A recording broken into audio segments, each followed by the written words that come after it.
हम आगे चले आज नए स्टैंडर्ड की तरफ। नहीं सर, क्लियर है, कोई क्वेश्चन नहीं है। तो नया स्टैंडर्ड शुरू करें आज। जी सर, बिस्मिल्लाह। चलें जी। आज जो हम नया स्टैंडर्ड करने जा रहे हैं वो हम करने जा रहे हैं IFRS 15 यानी रेवेन्यू। ठीक है, तो पहले मैं आपको जो है छोटा सा कॉन्सेप्ट दे देता हूँ इस पूरे स्टैंडर्ड के बारे में, फिर जो है हम इसको पढ़ना शुरू करते हैं। ये स्टैंडर्ड बना क्यों और किसके लिए बना ना। एक इंडस्ट्री या एक कंपनी जब भी ट्रांजैक्शन करती थी उसका रेवेन्यू जनरेट होता था। तो कुछ ऐसे ट्रांजैक्शंस होते थे जिनमें अमाउंट नहीं मिलती थी, या कुछ ऐसे ट्रांजैक्शंस होते थे जिनमें अमाउंट मिलने का चांस नहीं होता था, और कुछ ऐसे ट्रांजैक्शंस होते थे जिनमें अमाउंट वापस जाने का भी चांस होता था। जब ये सब कुछ ऐसी ट्रांजैक्शंस होने लगी तो कंपनी ने क्या किया, परेशान होगी कि मैं अब अपना रेवेन्यू कितने पर रिकॉर्ड करूं। जब रेवेन्यू रिकॉर्ड करना उन्हें समझ नहीं आया तो स्टैंडर्ड ने एक स्टैंडर्ड निकाल दिया जिसका नाम उसने क्या रखा, IFRS 15, और उसका नाम दे दिया उन्होंने क्या, रेवेन्यू। अब रेवेन्यू के सबसे पहला जो कॉन्सेप्ट है वो 5 स्टेप्स हैं। 5 स्टेप्स में क्या होते हैं वो हम देखते हैं अभी। स्टेप नंबर 1 रेवेन्यू का क्या होता है, हम आइडेंटिफिकेशन ऑफ कॉन्ट्रैक्ट करते हैं।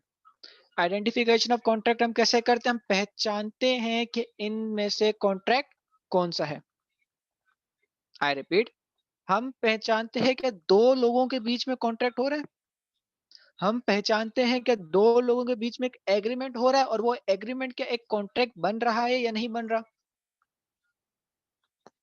सर एग्रीमेंट बन रहा है मगर कॉन्ट्रैक्ट नहीं बन रहा। सर कॉन्ट्रैक्ट है और एग्रीमेंट भी है।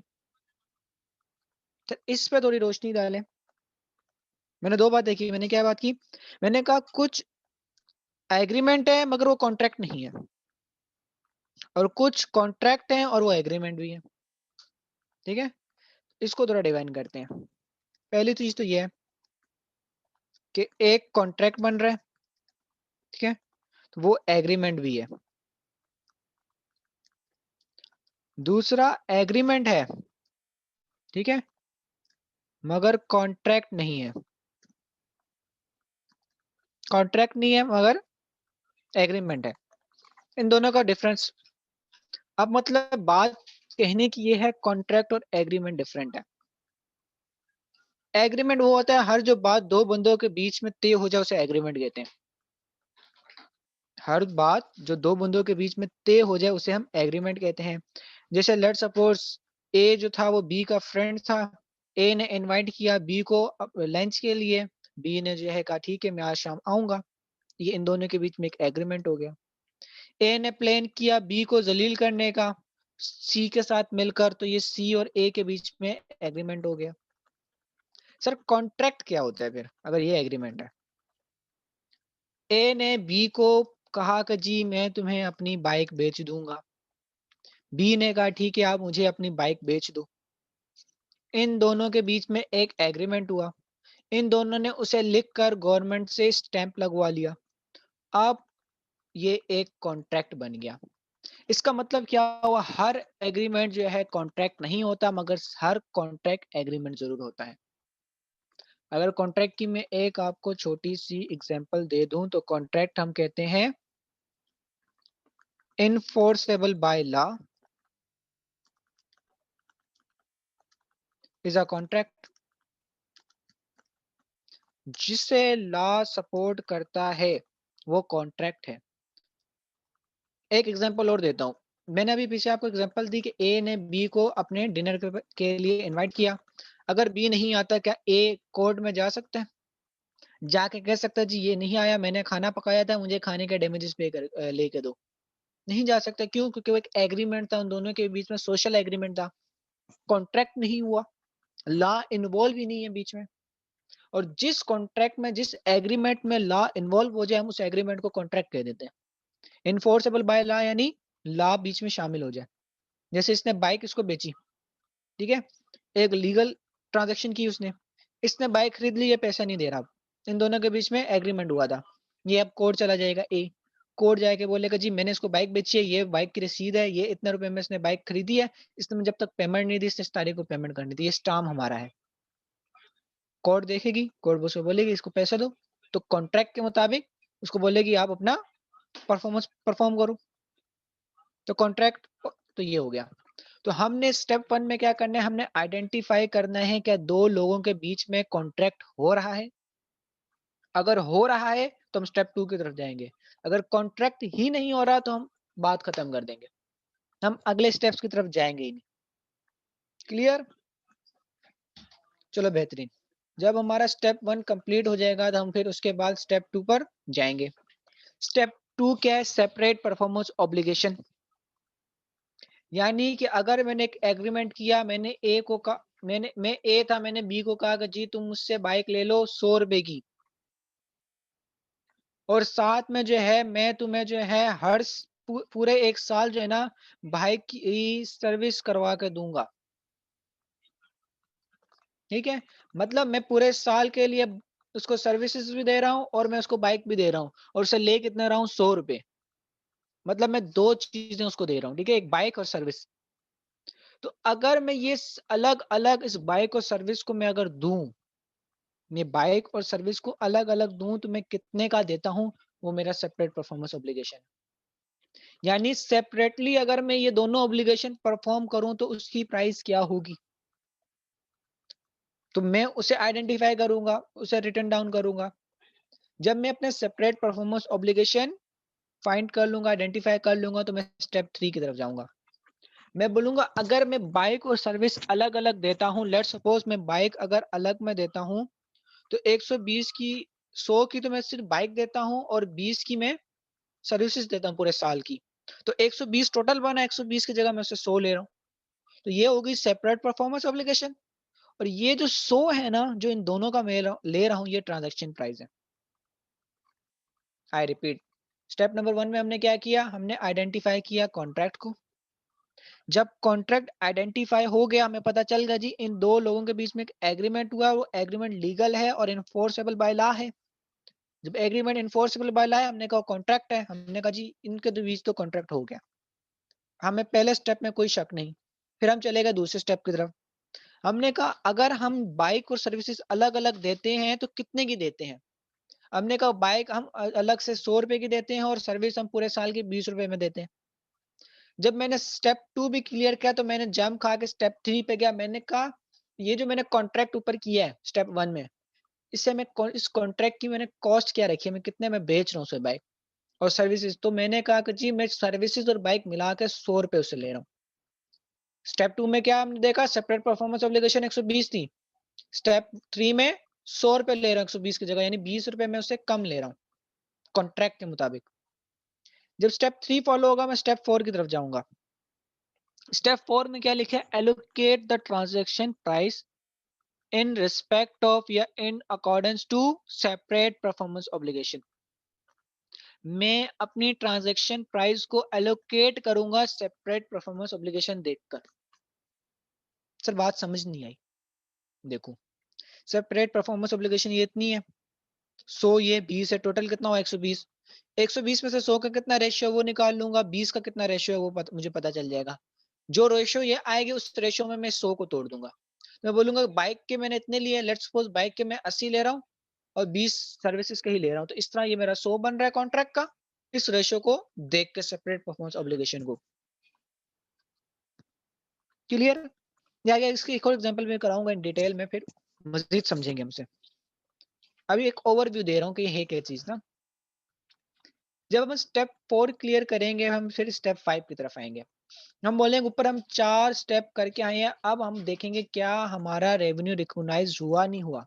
हमारा रेवेन्यू कितने पे बना, हम वो आकर स्टेप 5 में आके देखेंगे। अब इसकी एक बेहतरीन एग्ज़ाम्पल मैंने बनाई है, वो हम रीड करने जा रहे हैं।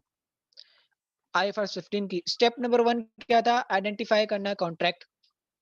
ए ने बी को मशीन दी, ठीक है? और उसे कहा मैं 1 साल की आपको सर्विसेज़ भी दूँगा और उसकी कॉस्ट मैं आपसे लूँगा 2 लाख रुपए।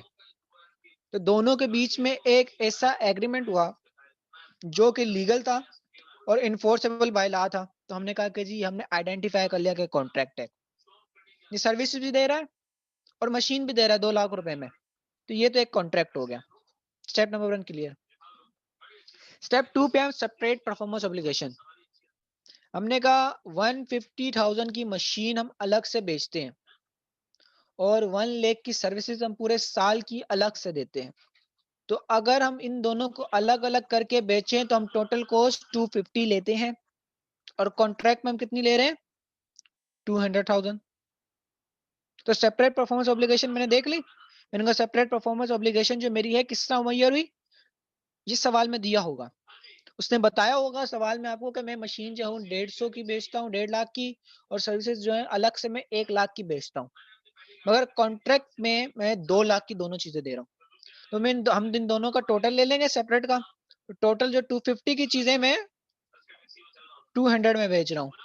तो मैंने कहा सेपरेट परफॉर्मेंस ऑब्लिगेशन में इतना है, कॉन्ट्रैक्ट की कॉन्ट्रैक्ट की वजह से मुझे 2 लाख रुपए देने पड़ रहे हैं। जो 2 लाख रुपए मैं कॉन्ट्रैक्ट की वजह से मैं उससे लूंगा उसे मैं अपनी ट्रांजैक्शन प्राइस कहूंगा। मैंने जो ट्रांजैक्शन की उसकी मैंने कॉस्ट कितनी रखी 200,000। स्टेप 3 भी हो गया। अब स्टेप 4 में क्या हुआ, स्टेप 4 में मैं आया, स्टेप 4 में मैंने कहा कि जी अब ये जो ट्रांजैक्शन प्राइस थी इसको मैं एलोकेट करूंगा in accordance with what, in accordance with separate performance obligation means step 2। मैंने कहा कि जी ये स्टेप 2 था, मशीन में अलग से 150 की बेचता था और सर्विसेज 1 लाख की, टोटल मेरे पास 250 था। तो 250 मेरे पास 100% है, 250 को मैं नीचे रख के 100 ऊपर रख के रखूंगा तो 40% ये आएगा। अगर 40% ये है तो ये 60% है। तो मैंने एक रेशियो निकाल ली, ये देखो इस तरह से मैंने निकाली है। 250 नीचे रखा 100 ऊपर रखा तो 40% आया, 250 नीचे रखा 150 ऊपर रखा तो 60% आ गया। दोनों की रेशियो आ गई, इन दोनों की रेशियो पे मैं तोड़ दूंगा। 2 लाख की मेरे पास मशीन थी, ठीक है, 2 लाख का 40% लूंगा तो सर्विसेज है, 2 लाख का 60% जो है मशीन की कॉस्ट है। तो 2 लाख के मैंने 60% लिया तो 120 की मशीन में उसको दे रहा हूँ, और 2 लाख का 40% लिया तो 80,000 की मुझसे सर्विसेज दे रहा हूँ। ये स्टेप 4 क्लियर हुआ है। अगर स्टेप 4 क्लियर नहीं है तो मुझे भी बता दो, मैं और क्लियरली डिफाइन कर दूं, क्योंकि ये फंसेगा आगे। सर थोड़ा सा बता दें एक दफा, रिवाइज बस कर दें बस। अच्छा, स्टेप 2 में मैंने बात की हम अलग अलग देखेंगे ना, सेपरेट परफॉर्मेंस ऑब्लिगेशन देखेंगे, ठीक है। सेपरेट परफॉर्मेंस ऑब्लिगेशन कैसे देखेंगे हम, सवाल में आपको जो है ना दिया हुआ होगा, उसमें बताया होगा अगर मैं सर्विसेज पूरे साल की अलग से देता हूँ तो 1 लाख की देता हूँ, अगर मैं मशीन सिर्फ बेचता हूँ, सिर्फ मशीन बेचता हूँ तो 1.5 लाख की बेचता हूँ। ये आपको क्वेश्चन से मिल गया। इन दोनों को ऐड करोगे आपको पता लगेगा 250,000 जो है मेरी सेपरेट परफॉर्मेंस ऑब्लिगेशन कॉस्ट है, अलग अलग इन दोनों को बेचने की टोटल प्राइस है। तो स्टेप 3 में आपने क्या कहना है कि मैंने जो कॉन्ट्रैक्ट किया है उस कॉन्ट्रैक्ट के मुताबिक मैं उससे कितने पैसे ले रहा हूँ। आपने जो कॉन्ट्रैक्ट किया है उसके मुताबिक आप 2 लाख रुपए ले रहे हो, तो आप जो 2 लाख रुपए ले रहे हो उसको मैं कहूंगा ट्रांजेक्शन प्राइस, वो आपकी ट्रांजेक्शन प्राइस है। अब स्टेप 4 में आता है, वो कहता है कि आप इस ट्रांजेक्शन प्राइस को तोड़ो, मुझे अलग अलग करके बताओ इस 2 लाख रुपए में आपने मशीन कितने की दी, इस 2 लाख रुपए में आपने सर्विसेज कितने की दी, कितने ले रहे हैं दोनों के। तो मैंने कहा कि जी मैं अलग अलग बेचता हूं तो ये दोनों 2,50,000 की बिकती हैं टोटल। 2,50,000 मेरा 100% है, 1 लाख की सर्विसेज हैं और 1.5 लाख की मशीन बेचता हूं मैं अलग अलग। तो मैंने 1 लाख ऊपर रखा, 2.5 लाख को नीचे रखा, रेशियो निकाली तो इसकी 40% आई। इसी तरह 1.5 लाख को ऊपर रखा, 2.5 लाख को नीचे रखा, रेशियो निकाली 60% आई। मेरे पास एक रेशियो आ गई। अब इस रेशियो को देखकर मैं अपनी ट्रांजैक्शन प्राइस को तोड़ दूंगा। मेरी ट्रांजैक्शन प्राइस कितनी थी 2 लाख, 2 लाख मैंने नीचे रखा, 2 लाख का मैंने लिया 40%, तो मेरे पास आ गई 80,000 सर्विसेज के। 2 लाख का लिया मैंने 60%, तो मेरे पास क्या आ गया 1,20,000 मशीन का। तो ये मैंने प्राइस को एलोकेट कर दिया किसके निस्बत, in accordance with separate performance obligation या स्टेप 2। अब क्लियर है, अभी भी नहीं जी समझ आया सर तो बताओ। क्लियर है। नहीं सर क्लियर है, क्लियर। ठीक है, जब ये हमने 4 काम किए ना, अब इसके बाद मैं क्या करूँगा, इसके बाद अब मैं 5वें स्टेप की तरफ आऊँगा। 5वां स्टेप क्या था? रिकॉग्नाइज़ करना किसे? रेवेन्यू को। रेवेन्यू को रिकॉग्नाइज़ करना है। अब रेवेन्यू आगे 2 किस्म का होता है। रेवेन्यू 4 स्टेप तो हम करके आए ना, वो तो अलग चीज़ थी। जब 5वें स्टेप में आए उसने कहा आपने रेवेन्यू रिकॉग्नाइज़ करना है, रेवेन्यू को आइडेंटिफ़ाई करना है कि रेवेन्यू में रिकॉर्ड कितने पे करूँ। जब उसने ये बात की तो उसने फिर हमें ये भी कहा आप रेवेन्यू रिकॉर्ड करने जा रहे हैं, मगर आप ये भी सुन लें कि रेन्यू रेवेन्यू 2 किस्म के होते हैं। एक को हम कहते हैं पॉइंट इन टाइम, दूसरे को हम कहते हैं point over the time. Sir ये पॉइंट इन टाइम और पॉइंट ओवर द टाइम क्या है? पॉइंट इन टाइम का मतलब मैंने डिलीवरी की, मैंने एक चीज़ दी, उसी वक़्त मैंने अपना पूरा रेवेन्यू रिकॉर्ड कर दिया जितनी की चीज़ बेची। जस्ट लाइक गुड्स, अगर मैं गुड्स बेचता हूँ, जैसे ही मैंने अपने गुड्स डिलीवर किए, मेरी ऑब्लिगेशन पूरी खत्म हो गई। वो पॉइंट इन टाइम ट्रांज़ैक्शन थी, पॉइंट इन टाइम रेवेन्यू था। मैंने लाख रुपए का गुड्स भेजी तो लाख रुपए का ही रेवेन्यू बना दिया। सर दूसरा कौन-सा होता है revenue? Point over the time. Sir point over the time का मतलब क्या? मैं आहिस्ता-आहिस्ता अपना रेवेन्यू रिकॉर्ड करूँगा। सर मतलब ये मैं जैसे सर्विसेज़ देता हूँ, तो मैं इस पूरे साल की एक ही दिन तो सर्विस नहीं दे सकूँगा ना। मैं एक सर्विसेज़ देखता हुए मैं एसी बनाता हूँ और मैंने गारंटी दी है कि मैं आपको पूरे साल एसी में कोई भी खराबी आई तो मैं आपको बना के दूँगा फ्री ऑफ कॉस्ट। मैं अब ऐसा तो नहीं करूँगा पर मैंने उसकी कॉस्ट ली ना, हमने एलोकेट कर लिया, हमने कहा 80,000 मैं सर्विसेज़ के ले रहा हूँ एसी बनाने के। अब ये तो नहीं है मैंने मशीन दी उसे, मैं उसके बाद फिट करने गया एसी, मैंने उसको कहा जी, आज के दिन में मुझसे जितना भी एसी का काम करवाना है करवा लो। ऐसा तो नहीं होगा ना। वो मुझे बोलेगा जी पूरा साल आपके पास मेरे पास है, जब भी खराबी आई मैं आपको कॉल करूँगा आप आके बना जाना। तो जब भी पूरे साल में मुझे कॉल करेगा, अगर नहीं भी करेगा तो मैं अपनी कॉस्ट को 12 से डिवाइड करूँगा और हर महीने मैं बोलूँगा ये महीना गुज़र गया, इस महीने की इतनी कॉस्ट थी, इसने जो है बुलाया या नहीं बुलाया, वो उसका है ना, अगर मसला आया तो ठीक, नहीं आया तो मैं रिकॉर्ड कर दूँगा। क्लियर हुआ? इसकी मैं एक और मिसाल देता हूँ आपको, पॉइंट इन टाइम और पॉइंट ओवर द टाइम। मैंने मशीन ली, ऊपर वाले सिनेरियो की तरह। मशीन जो है मैं उसको बेच रहा हूँ कितने की? 2 लाख की और सर्विसेज़ भी दे रहा हूँ मैं एक 20 की मशीन दे रहा हूँ, 80 की मैं सर्विसेज़ दे रहा हूँ। मेरे पास वो आया 1 मार्च 2016 को मुझसे कहता है जी मशीन मुझसे ले गया और मैंने उसे कहा जी पूरे साल की मैं आपको सर्विसेज़ दूँगा, गारंटी है। तो अब ये तो नहीं हो सकता पूरे साल अगर उसने मुझसे सर्विसेज़ नहीं ली, तो अगले साल वो मुझे आके कहेगा जी मुझे सर्विसेज़ दो, तो मैं उसको बोलूँगा जी मैंने कब कहकर आपको दी थी? साल की, तो साल खत्म हो गया। तो मैंने अपना रेवेन्यू रिकॉर्ड कर लिया, ठीक है? तो मशीन तो डिलीवर कर दी। जब मशीन डिलीवर की, उसी टाइम मैंने लिखा अपना रेवेन्यू, कितने का? 1/20 का। मैंने अपना रेवेन्यू लिख दिया 1/20 का रेवेन्यू। मैंने कहा जी मैंने मशीन दे दी, मशीन मेरी 1/20 की है, तो मेरा रेवेन्यू भी 1/20 से बढ़ाओ। तो ये जो मैंने 120 से रेवेन्यू बढ़ाया, रेवेन्यू रिकॉर्ड किया, तो इस रेवेन्यू को हम पॉइंट इन टाइम कहते हैं। यानी जिस टाइम चीज़ दी, उसी टाइम ही रेवेन्यू इंक्रीज़ कर दिया अपना सारा रेवेन्यू। अब सर्विसेज़ रहेगी, सर्विसेज़ हर मंथ जैसे-जैसे गुज़रेगा उस टाइम रेवेन्यू रिकॉर्ड होगा। 80,000 को मैं करता हूँ 12 से डिवाइड, साल में 12 महीने होते हैं, ठीक है? 12 से मैंने डिवाइड किया, मैंने कहा 1 महीने का मेरा कितना रेवेन्यू बन रहा है, तो 6.67 यानी 6,670 रुपए मेरे महीने के बन रहे हैं। तो 1 महीना गुज़रा मैंने 6,770 अपना रेवेन्यू बनाया, दूसरा महीना गुज़रा 6,770 मैंने रेवेन्यू बनाया, तीसरा महीना गुज़रा 6,770 मैंने रेवेन्यू बनाया। एज़ सून एज़ मैंने 12 महीने तक इस तरह का जब आखिरी महीने आया मैंने 6,670 बार अपना रेवेन्यू फिर रिकॉर्ड किया और मैंने कहा ये टोटल जो है 80,000 है। 6,770 अगर मैं बोलूँ कि मैंने जो है एक-एक महीना करके रिकॉर्ड किया है, तो ये जो टोटल है ना, ये 80,000 है। तो 80,000 की सर्विसेज़ मैंने कैसे रिकॉर्ड की? ब्रेक कर, तोड़ कर, जो मैंने तोड़ के उसे रिकॉर्ड कर रहा हूँ, तो वो पॉइंट ओवर द टाइम है। Point in time, point over the time clear हुआ मूविंग? Yes sir. हुँ। तो रेवेन्यू हम इस तरह रिकॉर्ड करेंगे, हम जो चीज़ दे रहे हैं हम उसे देखेंगे। अगर हम हमारी ऑब्लिगेशन उसी टाइम सारी कंप्लीट हो जाती है, तो हम जो है पॉइंट इन टाइम पे रेवेन्यू रिकॉर्ड करेंगे। और अगर हमारी कोई ऑब्लिगेशन रह जाती है जो कि हमें आहिस्ता-आहिस्ता पूरी करनी है, तो हम पॉइंट ओवर द टाइम पे रेवेन्यू रिकॉर्ड करेंगे। अगर ये एग्ज़ाम्पल क्लियर है तो मुझे कन्फर्म करो, फिर हम इसे बुक से रीड करते हैं। यस सर, यस क्लियर है। ठीक है, क्लियर है? चलो, अब बुक से हम रीड करने जा रहे हैं इसे, ठीक है? तो ये रेवेन्यू की चैप्टर भी है बुक में, 5 स्टेप अप्रोच।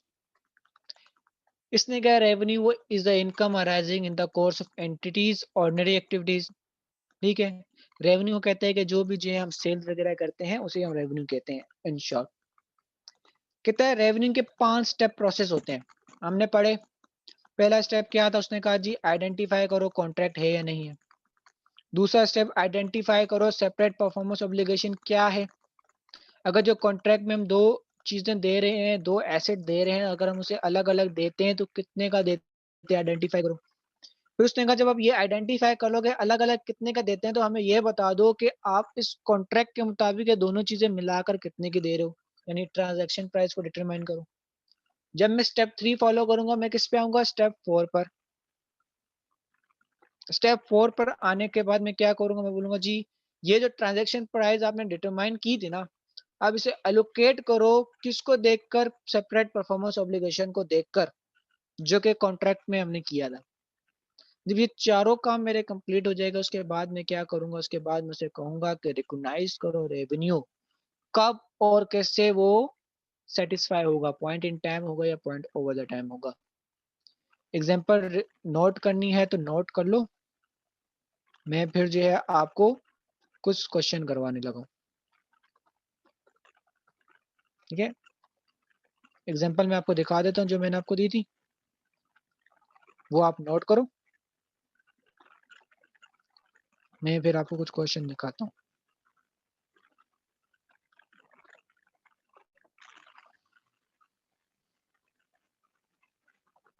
ये नोट करो, नोट कर लो तो मुझे बता देना।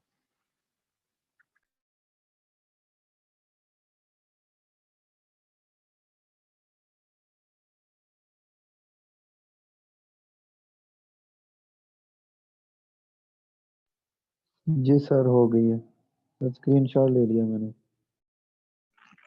चलो सही, स्क्रीनशॉट ले लेना, बेहतरीन काम किया।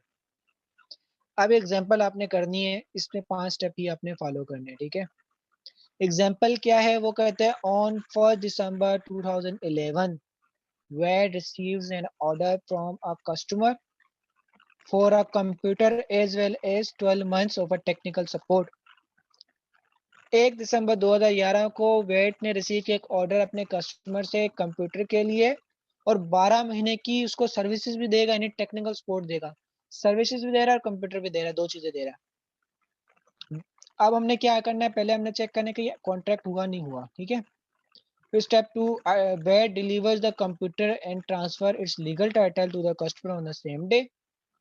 Customer paid 420 upfront if sold individually. Selling price of the computer is 300 and the selling price of the technical support is 120. Required care apply 5 stages of revenue recognition as per IFRS 15 to determine how much revenue VAT should recognize in the year ended 31 December 2011. 7 minute है, ये सवाल करो, 5 step मुझे करके दो, शुरू हो जाओ।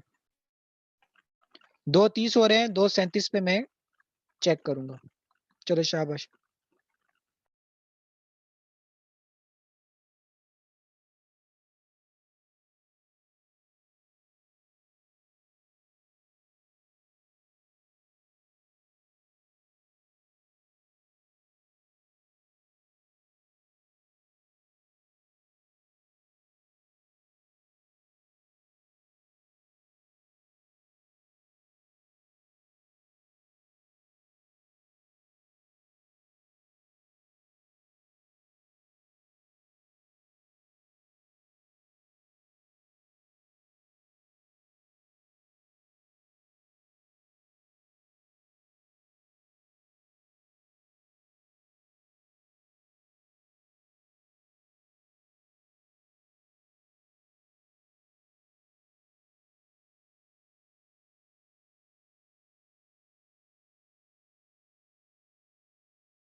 जी मुनीब, क्या हुआ?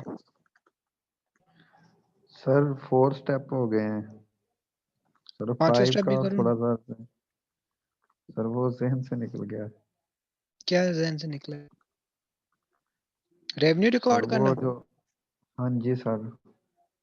रेवेन्यू मैंने आपको क्या बताया था, दो तरीके होते हैं रेवेन्यू रिकॉर्ड करने के, एक पॉइंट इन टाइम, एक point over the time.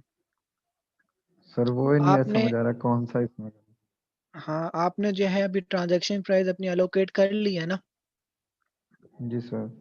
Point in time क्या होता है, ऐसी गुड्स, ऐसी कोई ट्रांजैक्शन जो के जिसमें मेरी कोई ऑब्लिगेशन नहीं रही, अब मेरी अब कोई जिम्मेदारी नहीं मेरे हाथ पर, ठीक है, मैंने चीज हाथ में उसके दे दी, अब उसकी जिम्मेदारी है वो यहाँ से चीज लेके जाए, गुम हो जाए, चोरी हो जाए, टूट जाए, वो उसका वो जिम्मेदार है, मैं जिम्मेदार नहीं हूँ। मैंने अपने जो कहा था मैंने काम पूरा कर दिया, ठीक है, तो वो पॉइंट इन टाइम है, उसकी जितनी भी कॉस्ट होगी मैं उसी टाइम रिकॉर्ड कर दूंगा। और ऐसी ट्रांजैक्शन जिसमें जो है मेरी ऑब्लिगेशन रहती है, मैं आहिस्ता आहिस्ता करके अपनी ऑब्लिगेशन खत्म करूंगा, वो पॉइंट ओवर द टाइम है। चलो मैं करवाता हूँ, आ जाओ, आ जाओ, आ जाओ, मैं करवाता हूँ।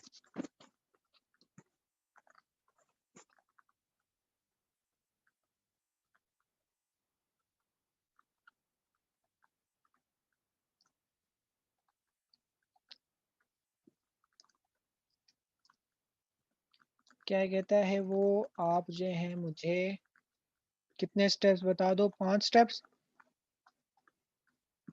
अगर ये मैं कॉपी कर लूँ तो ये कोई हर्ज तो नहीं होगा ना किसी को?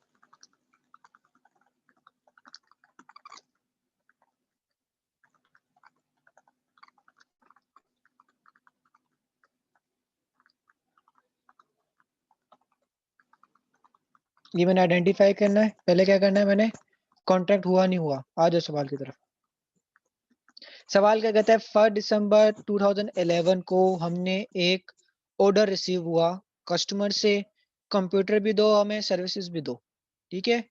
तो क्या उसने कहा मुझे क्या चाहिए, सर्विसेज चाहिए एक पूरे साल की, 12 महीने की यानी पूरे साल की, और कंप्यूटर चाहिए,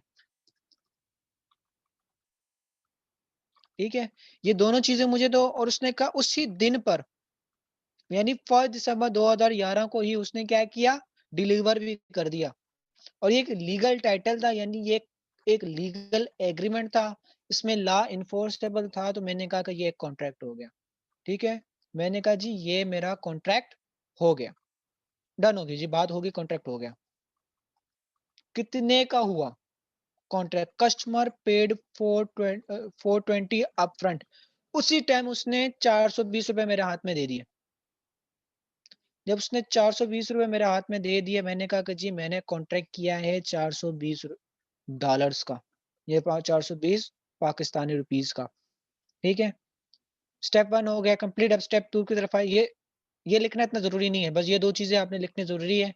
आप इंग्लिश में एक लाइन लिख दो जी, कि मुझे जो है सवाल से मालूम हुआ कि ये जो है वेड के बीच में, उसके कस्टमर के बीच में एक लीगल एग्रीमेंट हुआ है, तो ये मैंने आइडेंटिफाई कर लिया, कॉन्ट्रैक्ट इनके बीच में कॉन्ट्रैक्ट बन गया। ये लाइन लिखोगे, उसके बाद स्टेप 2 की तरफ आओगे, सेपरेट परफॉर्मेंस ऑब्लिगेशन, ठीक है। अब वो उसमें क्या है, वो उसने कहा है कि जी अगर इफ सोल्ड इंडिविजुअली यानी separately, the selling price of a computer is 300, 300 का कंप्यूटर बेचते हैं, and the selling price of technical support is 120। तो 300 रुपए का, अच्छा यहाँ पे सॉरी, 300 रुपए का वो कंप्यूटर बेच रहा है, और जो सर्विसेज दे रहा है वो 120 रुपए की दे रहा है। तो इन दोनों का अगर मैं टोटल करूं तो 420 हुआ।